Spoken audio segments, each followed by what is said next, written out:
So it had occurred to me that I've done quite a few videos on Stronghold Kingdoms now, but I've never really covered the issue of how new players should decide on which world they are interested in joining. This is a very base question that I'll see crop up many times in the forums, for example, and the answer really comes down to what you are expecting from the game. I personally would divide the player base into two very distinct demographics: those who are interested in investing 4+ hours each day, and those who are playing under that. And the reason that this is going to be a large determining factor is because if you are unwilling to put time into the game, you're not going to be able to compete with other players in the game.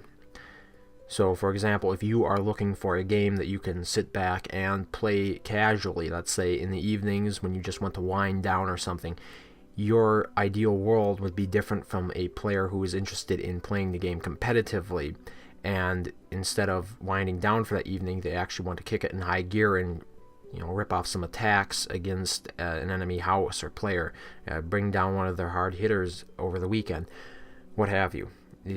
These are two very distinctive styles of play, and they are really independent of how much money you invest in the game. I think, as most experienced players will attest to, unless you have the time to invest in the game to become good, it won't really matter how much money you put into it, because cards simply do not make up for playtime.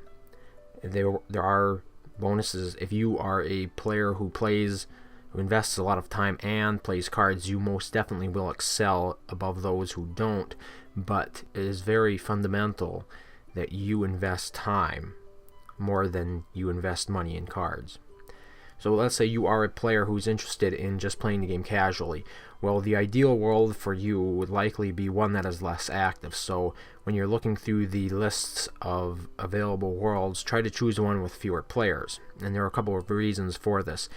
Worlds with fewer players in them will be less competitive. This means that you're less likely to become a target, and on top of that, worlds with fewer players in them will have more space for you to expand and really develop a kingdom of your own.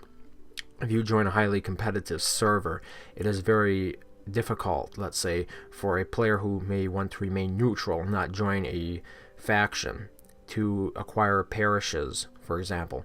So if you're interested in the ability to expand out while still playing at a very casual level, it would probably be in your best interest to choose a world that is older and has fewer players in it. Now, there comes a time of diminishing gains, let's say.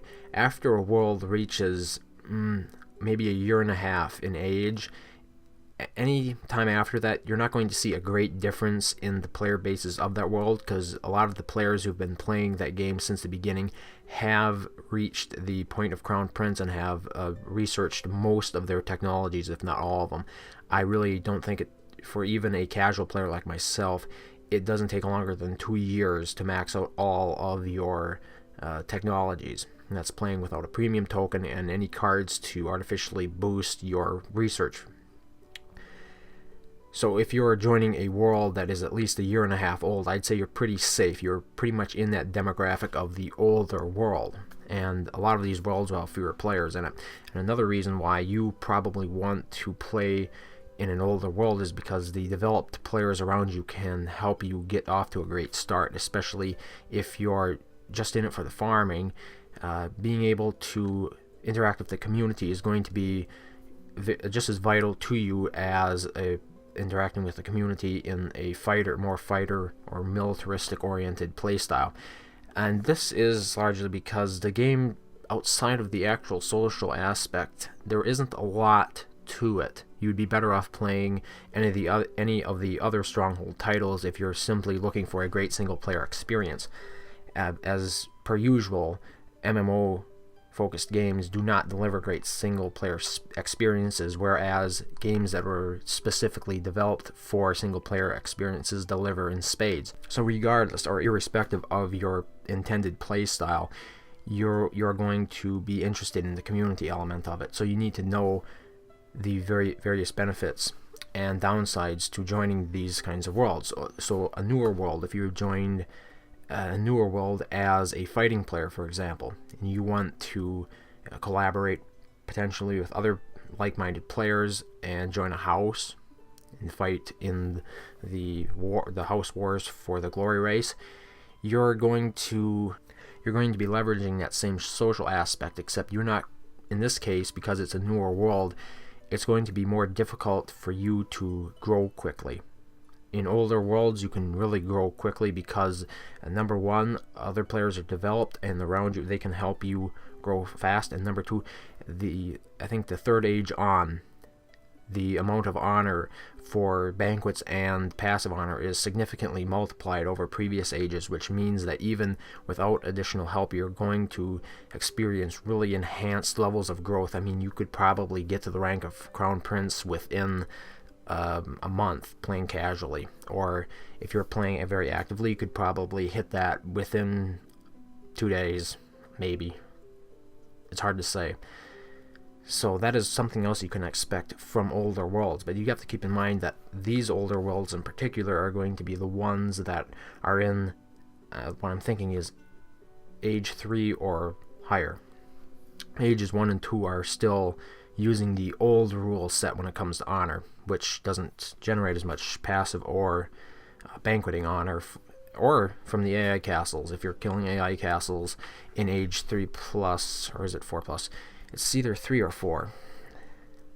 You will be getting much more honor for doing that than one of those younger ages. If you are an active player looking to partake in a competitive world, let's say, I would recommend the most recent world that is open. You can check out the worlds under the Select a World tab. Click the little question mark icon and it will show you how long that world has currently been open. You also might be able to browse through various news archives on the Stronghold Kingdoms site, which might list a recently opened world, but that's kind of hit and miss. So the most accurate way of doing this is going to the Select World menu and checking that question mark tab.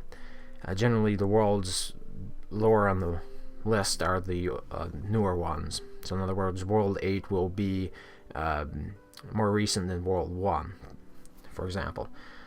So that's your best indicator of how, or that's the best way to get an idea of which world you probably want to join. Once you have decided on your style of play, if you are going to be investing a lot of time in the game, probably want to join those newer worlds.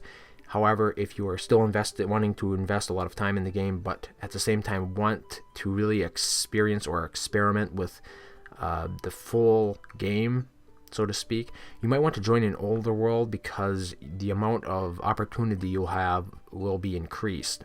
There won't be as much activity in the game, so you'll be playing a lot by yourself, more so than you would in a more recent world. But at the same time, it gives you unparalleled access to parishes and really counties around the map. I mean, if you are very ambitious and you're investing time, a player, I mean, even if you are just learning, you can still make a bigger impact on a less active world with fewer players in it than you can in a newer world with a more competitive player base, even though a lot of the players in that older world will be Crown Prince rank and you're still trying to scramble your way up. If you are a farming player, probably the best solution for you is to stick with the older worlds.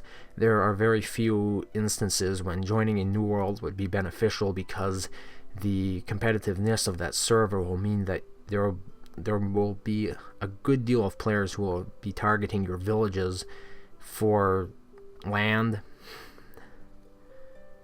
simply because they're opportunistic, and you might not have the best defenses, so you're going to be pressured pretty early on, and that can be discouraging if you haven't learned how to build a good defense early on, and then a player attacks you and captures your villages. That will probably be very disheartening to you. So starting in an older world is almost always better if you are that kind of player who is playing casually and who wants to invest fewer than 4 hours a day in the game. I think the 4-hour mark is pretty base. I mean, of course, there are players who will invest upwards of 16 hours a day in it, but those are the real power players. So yeah, what it comes down to is really knowing what you are looking for in the game and then trying to apply the advice that I've given here. If I have missed anything, do feel free to let me know in the comments section below. As always, thank you for watching, and I hope to see you next time.